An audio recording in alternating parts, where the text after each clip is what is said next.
Hey, what's up, guys? Here on the Far Sports Pod, where everything we got is hot. I'm your host, Zach Jackson. Let's get right to the show I have for you guys today. All right, guys, we are back. It is season 5, episode number 4 here on this Wednesday afternoon. It's currently 5:12 on September 18th. We are powered by StreamYard, where StreamYard makes the dream yard go. Let's get right into the show I have for you guys today. We got 2 segments we're going to be going over right now. Those segments will be one, some NFL news with the injuries. There's been a lot of injuries going throughout the entire NFL. I don't know what the hell is wrong with it this year.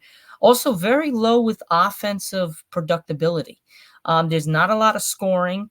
Touchdowns are far and few. Obviously, other than the Saints scoring freaking 91 points in 2 games, one against my Dallas Cowboys. Really, it hasn't been some explosive scoring.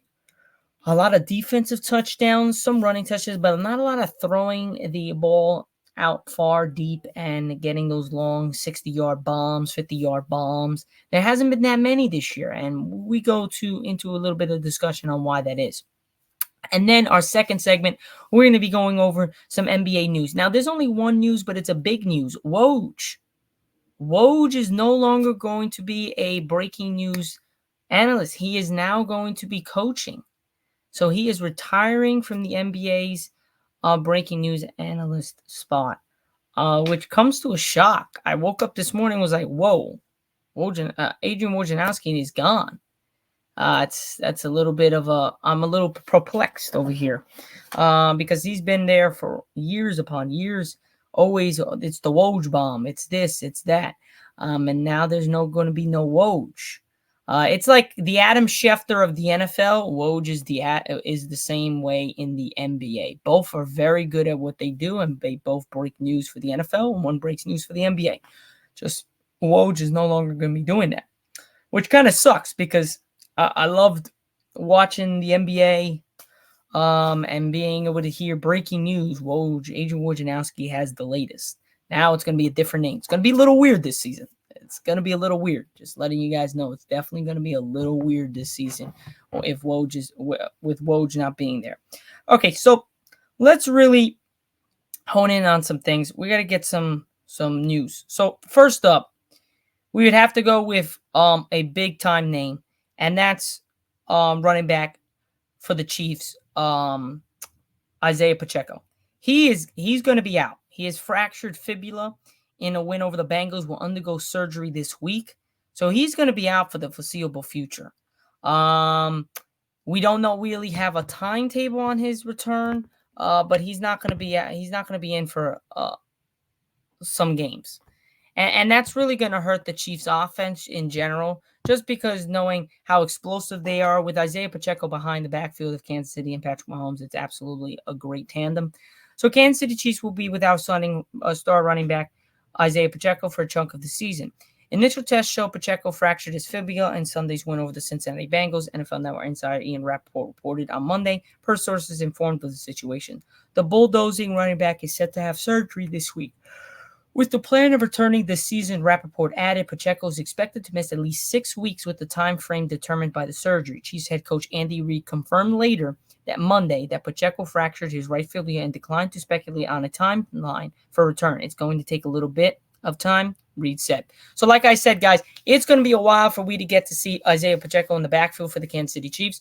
But if he misses 6 weeks, we're already going into week 3. So he should be back ready to roll probably by week 10, which is not ideal, but still, you still got 7 or so games until the season goes and shifts to the playoffs.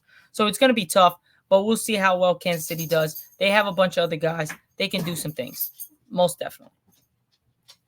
Now, with that being said, we have now news on Dolphins QB Tua Tagovailoa. As we know, he went into concussion protocol. He is going to be on that injured reserve list for a while. It has to be. He's just taking too many hits, and it's too close of a call to really make the decision on whether he could stay playing quarterback. He's got to be really careful, because if he's not careful, a lot can happen. But as I said, Miami Dolphins placed Tua Tagovailoa on the injured reserve Tuesday after the quarterback suffered another concussion in Thursday's loss to the Buffalo Bills. Now, obviously, we all know that he has a concussion history, and it's not a great one.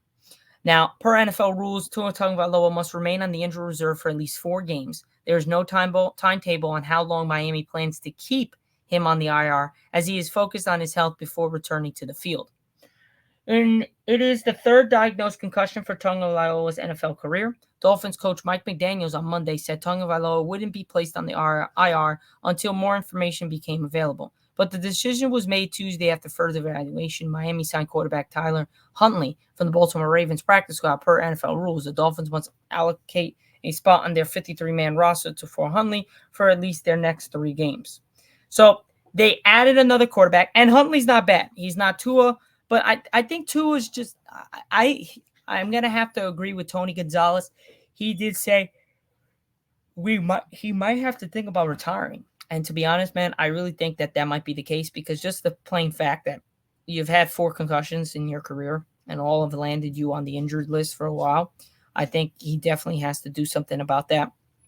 And that decision might be saying, got to hang up the cleats, which sucks to even say, because he is young. He just got in the NFL. It seemed like a couple years ago, which it was.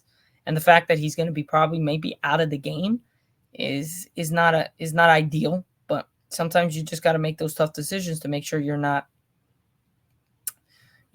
hurt yourself even more. So on the more news from the NFL, as Anthony, obviously we know Tua had to go to the 5-step NFL protocol after self-concussion Thursday night. So like we said, he's going to be out for a while. Now, Christian McCaffrey, he is going on the list. He will be out for a significant amount of time. We don't really understand what is happening that much. But overall, if you had him in your fantasy, man, you're fucked. Like, respectfully, you might be fucked. Because a lot of people landed him as the first overall pick, second, third, at least top 5 in the drafts. And the fact that he's now out is a recipe for disaster if you have him on your fantasy team. Now, Chris McCaffrey said he would play in week 1 after the San Francisco 49ers placed him on the injured reserve. We now know he won't play until week 6. At least fantasy football managers who drafted the star running back first overall either have Jordan Mason or they have big problems. Let's start with the 49ers, who will be playing for the next month. Mason is a must-start running back.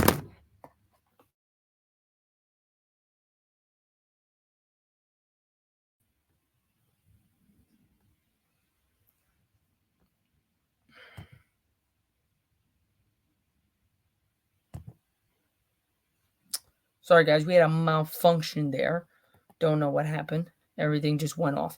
But guys, it's a must-have for you to start and get running back Mason, because the fact of the matter is we know he's going to play. We know it's a run-heavy offense. We all know these things, right? So we really have to hone in, if you're the fantasy owner, to get that guy, or you might be pretty much screwed.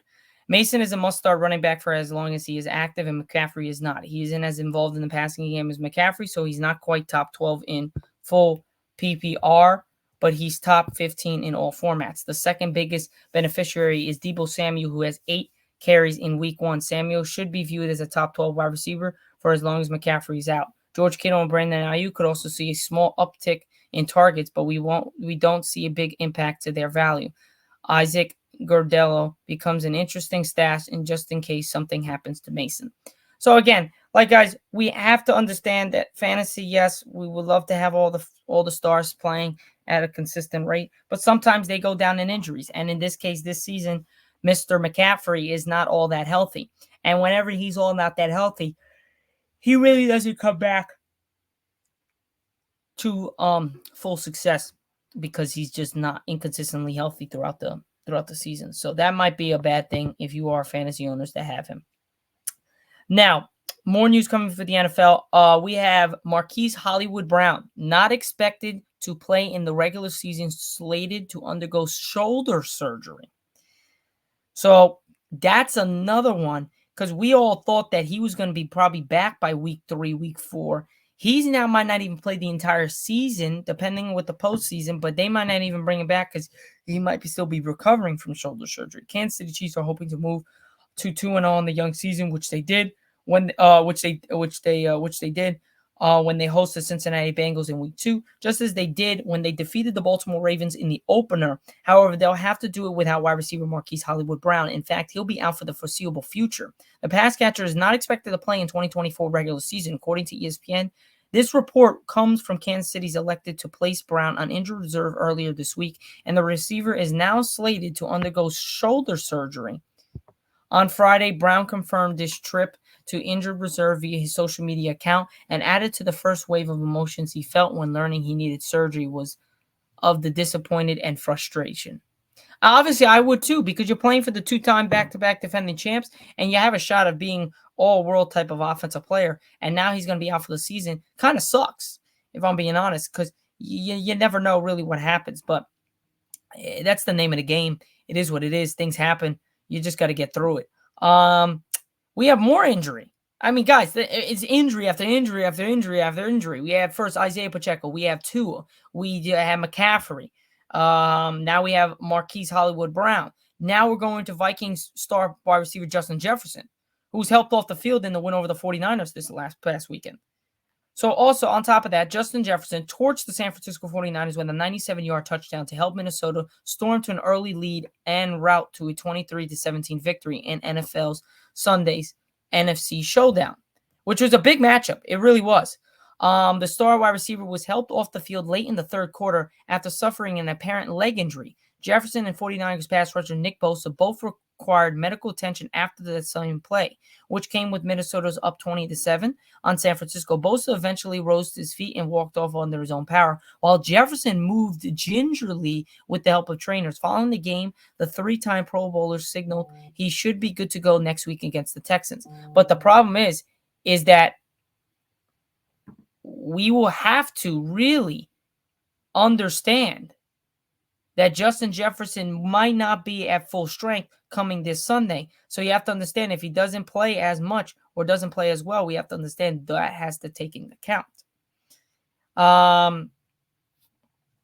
Now, we already went over Tyler Huntley heading to Miami because of the Tua Tagovailoa's injury. So Tyler Huntley is going from the Ravens to Miami to be potentially the starter for the Miami Dolphins for the foreseeable future. Now, again, guys, we're going to stick with the injuries, but we got a big news to get to when it comes to the Panthers. We have another injury coming from the Rams, reportedly out extended time with an ankle injury. Cooper Kupp is gone for a foreseeable future. These are just injuries after injuries piling up for all teams. And he was just having a really good time. After Puka went down, he had a great game against the Lions. Looked like rare form, and now he's back down to the same thing. Bad luck would be better than luck. This Los Angeles Rams have had this season, along with 0-2 start. The Rams have suffered significant injuries to starting wideouts Puka Nacua and now Cooper Kupp. Nacua is slated to be out 5 to 7 weeks after injuring his knee in week 1. Coop is expected to miss extensive time after injuring his ankle during Sunday's loss to the Arizona Cardinals. Head coach Sean McVay said Monday via ESPN. McVay added that Kupp is also a candidate to end up on the injured reserve. So we might not see him till about week 6, week 7. Same with Tua or week 5. He might be out 5 to 7 weeks like Puka. He might be back in 2 to 4, but still he's going to be out for a foreseeable future. And it really sucks because he was just getting back into the flow of things. Everything looked promising for him, and now he's back on the injured list. And then, guys, we're moving right to another injury. In San Francisco again. So we have Christian McCaffrey hurt. And guess who else is hurt? Deebo Samuel. Expected to miss several weeks after straining his calf versus the Vikings. Man, the Vikings are just killing San Francisco. Now, guys, we all know Deebo. Deebo is a monster. He's a big-time wide receiver. And he doesn't really get hurt. He don't really get out of games very often. So if he really is out, that means he really injured himself. Now, San Francisco 49ers are dealing with another notable injury. The 49ers are recently put all-pro running back Christian McCaffrey on the injured reserve. Will also be without wide receiver Deebo Samuel for a couple of weeks after he strained his calf in Sunday's loss to the Vikings. Head coach Kyle Shanahan said Monday Samuel will likely miss at least one of the 49ers' upcoming games against a division rival. The 49ers will travel to take on the Rams, a fellow of the NFC West team, in week 3 before returning home to face the Patriots in week 4. They'll host a divisional rival, Arizona, in week 5. before traveling to face the fellow NFC West for Seattle in Week 6. Samuel caught 8 of 10 targets, 110 yards in Sunday's 23-17 loss to the Vikings. That dropped San Francisco to 1-1 after 2 games. He caught 5 of 9 targets for 54 yards and also rushed for 23 yards and scored a touchdown in the 49ers season opener against the New York Jets. So all in all, he has had a very productive 2 games for the 49ers, again in the win against the Jets and in the loss against the 49ers. Again, he is now out for a little bit. So we'll see how he comes back. Does he come back at full strength? Is he a little bit limited in practices / games? Does Kyle Shanahan just let the dog leash go and he can go back to full playing time? That's a question that has to be answered and asked in the coming days. And now, it looks like we move to our last and final injury. And that is going to be the Eagles. And the Eagles are dealing with an injury as well. A.J. Brown, injury update. Eagles star wide receiver expected to miss a couple weeks with a hamstring issue. So now we have that going for Philadelphia. Not good for Philadelphia because they just lost against Kirk Cousins and the Atlanta Falcons, which is not Atlanta's not a bad team. Not in the far stretch at all. They're actually a really good team. But at the same time, Philly now only has one potential number 1 wide receiver. You got Dallas Goedert, but he's a tight end. He's not like Travis Kelce, who acts and plays both like a tight end and a wide receiver. Now, Philadelphia Eagles, like I said, taking a conservative approach with a 3-time Pro Bowl wide receiver, A.J. Brown, which has a hamstring injury, which those are very difficult. Now, Brown told ESPN Lisa Salters that he expects to miss a couple weeks with the hamstring injury / soreness he felt in practice Friday. Brown popped up on the Philadelphia's injury report as a limited practice participant Friday before not practicing at all Saturday following Eagles' 22-21 loss to the Falcons. However, head coach Nick Sirianni would not confirm the length of Brown's expected absence. So it doesn't look like he's going to be out that long, but he will be out for a couple weeks. Now, the Eagles got somewhat of a problem there coming up because they got some big games coming up. So we'll see how long A.J. Brown's out for the foreseeable future. Now, other than that, guys, we have 2 more things to get to for the NFL. A running back that at pretty good numbers is returning somewhere. Chiefs running back Kareem Hunt with Isaiah Pacheco injury might be on the doorstep. So Kareem Hunt is coming back to Kansas City.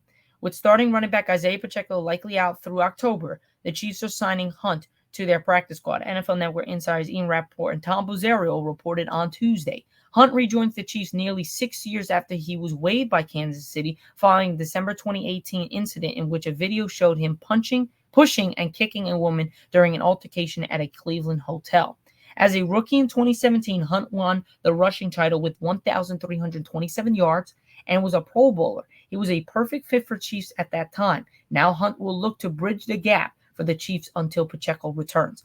If they bring Pacheco back, which they will, obviously, but if they keep Pacheco and a Hunt in a dual threat running back room would be absurdly dangerous for the Chiefs. They're already 2-0. That running attack will be absurd if Kareem Hunt is somewhat the same that he was in Cleveland / Kansas City. I think it's going to be great. I really do. I have faith that squad right there is going to do some damage with Kareem Hunt. I think he's built for that, man. He loved it in Kansas City. If it wasn't for his dumb ass that was just in that retarded state, he would have stayed there. He would have been making money upon money upon money.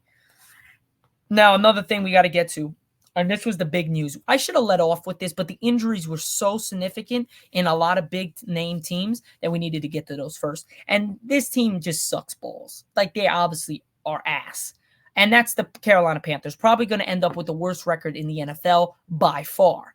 Bryce Young, shockingly, benched by the Panthers just 2 starts into the season as Andy Dalton takes over in Carolina. That's crazy. Personally, I'm not a big Bryce Young fan. Do I think he can ball? Yes. Do I think they pushed him over the limit, bringing him to Carolina so fast? I do think that was the case. But on the contrary, How bad it was week two's performance by the Carolina Panthers offense, bad enough for former number one draft pick Bryce Young to get benched for Andy Dalton? I just don't see it. Just 2 starts into his sophomore season, CBS Sports NFL insider Jonathan Jones reported on Monday afternoon. Young has been under fire for basically his entire career. And after a disastrous first season in 2023, the Panthers managed just 13 points in their 2 games under new coach Dave Canales. Sunday was as bleak as it gets, and I wrote about how bad it was and how it might not get better here. Young facing at least pressure of any starting quarterback in the NFL and still managing to throw for 84 yards, not a typo, on 26 pass attempts, and yet another humiliating loss for Carolina. They lost 47-10 against the Saints. They lost 26-3 on Sunday against the Chargers. So I don't know, guys. I really don't know what to say about the Panthers. Personally, I wish they would have waited to at least week 4, see how he does in the next 2 games. But they want to win. They think Andy Dalton. And I think Andy Dalton's a perfect fit for this. I think he'll be fine. Do I think they'll get them to wins? We'll see. But I don't know. I don't think it was the best bet to take Bryce Young in that position for Carolina. Not in Carolina. He needed to be in a better system for him to flourish. But it is what it is. He's there now. I was actually watching a TikTok earlier, and a fan had him sign a ball and said, "Keep your head up." I love that. He just got to keep his head up. His time will come. And the great thing is, why I'm saying he's got to keep his head up is we all know LeBron James, right? So LeBron James put out a statement earlier. LeBron James encourages Bryce Young after the Panthers benching him. "This ain't on you," LeBron James quoted. Now, Bryce Young made it just 2 games into the second NFL season before Carolina Panthers said enough, announcing this week that the former NFL number 1 overall draft pick has been benched for veteran Andy Dalton. One of the world's most accomplished athletes has since chimed in to encourage the young quarterback.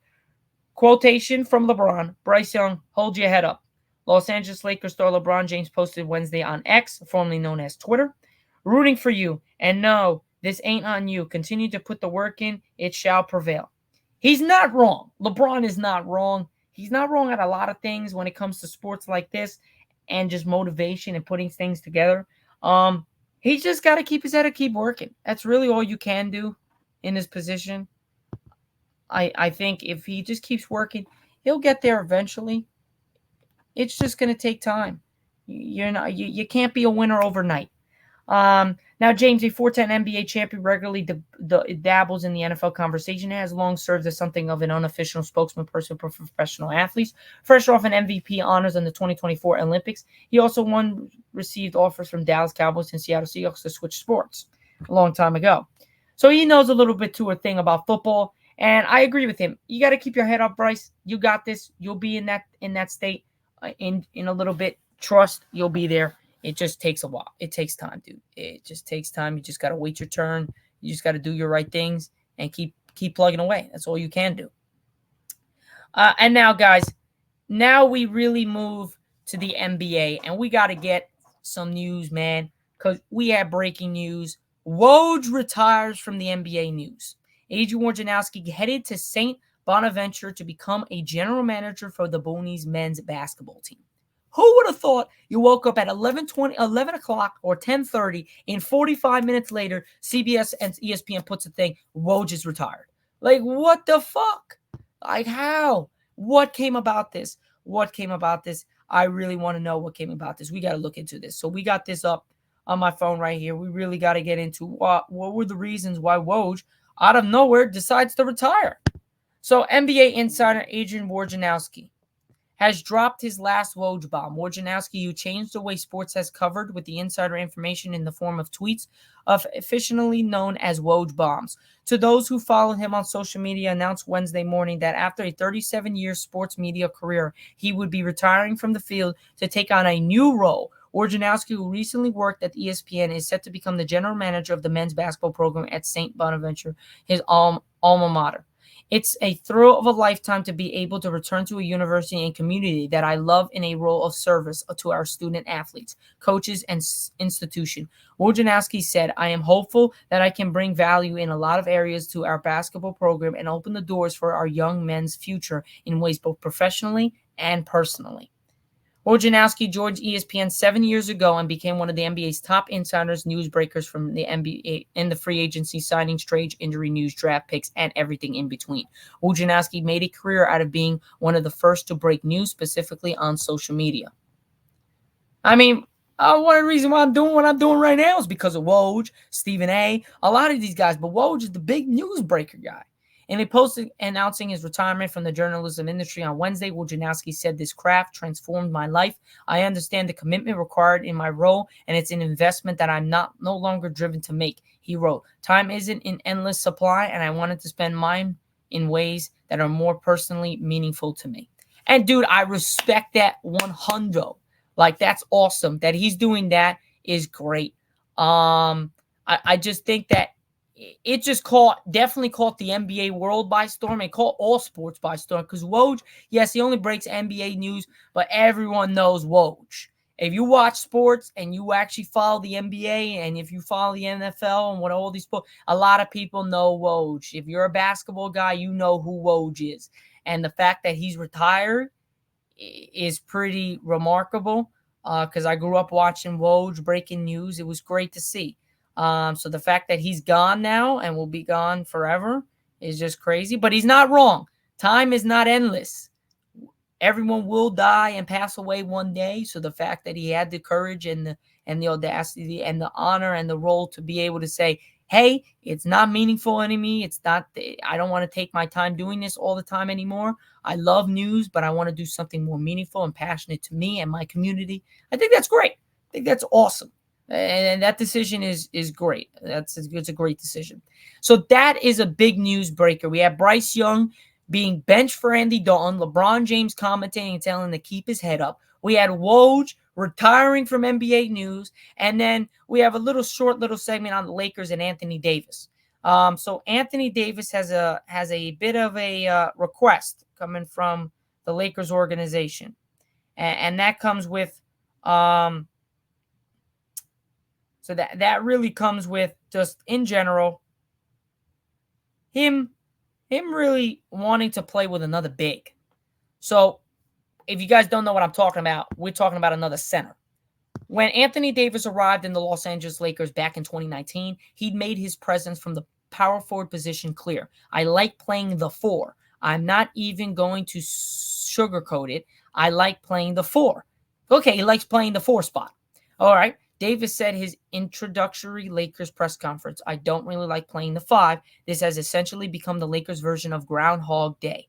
Every offseason, it becomes out that Davis wants to play power forward every offseason. There's some plan in place to minimize this wear and tear. And then every season arrives, the Lakers find that they have little choice but to use Davis at center. Okay. Well, in September, and sure enough, the cycle is beginning anew. According to ESPN's Dave McMenamin, Davis has made it clear to the Lakers that his performance is to play alongside, his preference, I should say, is alongside another big man more often this season than he did last. According to Cleaning the Glass, Davis played 921 possessions alongside either Christian Wood or Jackson Hayes last season, compared to 4,741 possessions without either, equaling the around 84% of his possessions as the only Laker big man on the floor. So obviously that's not what he wants. But Lakers reportedly interested in 7-footer Christian Koloko to add more front court depth. Now, the Lakers added any significant big men this offseason. In fact, they technically haven't added a single veteran. The only changes to their roster as of the writing are the additions of rookie Dalton Connect and Bronny James to replace outgoing free agents Taurean Prince and Spencer Dinwiddie. However, McMenamin reports that Washington Wizards center Jonas Valanciunas could be trade target when he becomes eligible to be moved on December 15th. So watch that out. December 15th might be a day where we bring Jonas Valanciunas to the Lakers, and I like that. Having Davis and Jonas Valanciunas at the center, Davis at the 4, LeBron at the 3, you D'Lo at the 2, D'Lo at the 1, Austin Reeves at the 2, or you bring in Dalton Connect there. at the 2, that will be something. I would love to see that. Now, the Lakers are pursuing Valanciunas trade would be ironic in light of how their offseason played out. LeBron James is reportedly willing to leave money on the table for the Lakers to pursue a mid-level free agent. Valanciunas is reportedly one such target. However, the Lakers ultimately went all in to try to land Klay Thompson in a sign-in trade with Golden State. Thompson ultimately signed with the Dallas Mavericks, but took so long in his deliberations that Valanciunas was off the market by the time the Lakers could turn their attention elsewhere. The Lakers would, in a sense, be giving up assets for a player that they could have signed for free. Now, Wood just underwent knee surgery, so at the moment, Davis and Hayes are the only big man on the roster aside from a two-way big man, Colin Colston. That means Davis will have to play mostly center to begin the next season, and the honest will be on him and the rest of the team to prove to the front office that they were all worth devoting the assets needed to make a major trade. So again, guys, that is really what Davis wants. I think Davis would play much more on an offensive role if he was at the 4, then always have to play in the 5 on defense and offense. If he had Jonas Valanciunas to play the 5, you put him, you really put him, because when you look back to 2020 Lakers, you had LeBron, you had Alex Caruso, you had Danny Green, Rajon Rondo, Avery Bradley, but you had JaVale McGee, Dwight Howard, and Anthony Davis. One of them, JaVale or Dwight, would play the 5. Davis would play the 4, or vice versa. You have another big on the 4. So therein lies the reasons of why you could say Davis is not so much of going nuts when scoring all the time like he did in 2020. Again, he was also 4 years younger, but still, there could be reasons for that right there. So look at that. Now, December 15th, if the Lakers try to make a move to bring Jonas Valanciunas back to LA to pair with Anthony Davis and LeBron James, that would be pretty nice. But other than that, guys, that is pretty much it for my show here today on the Fire Sports Pod, where everything we got is hot. I'm your host, Zack Jackson. Again, we're here on the Fire Sports Pod. This is Season 5, Episode number 4. Here on this Wednesday afternoon. It is currently 5:43 p.m. on September 18th. We are powered by StreamYard, where StreamYard makes the dream yard go. I am perhaps having guests on Friday and next Wednesday, so take a look and check it out. I will let you guys know what's happening in the near future. Peace out. I'll see you guys on Friday for Season 5, Episode number 5. Peace out, guys. Have a great rest of your night.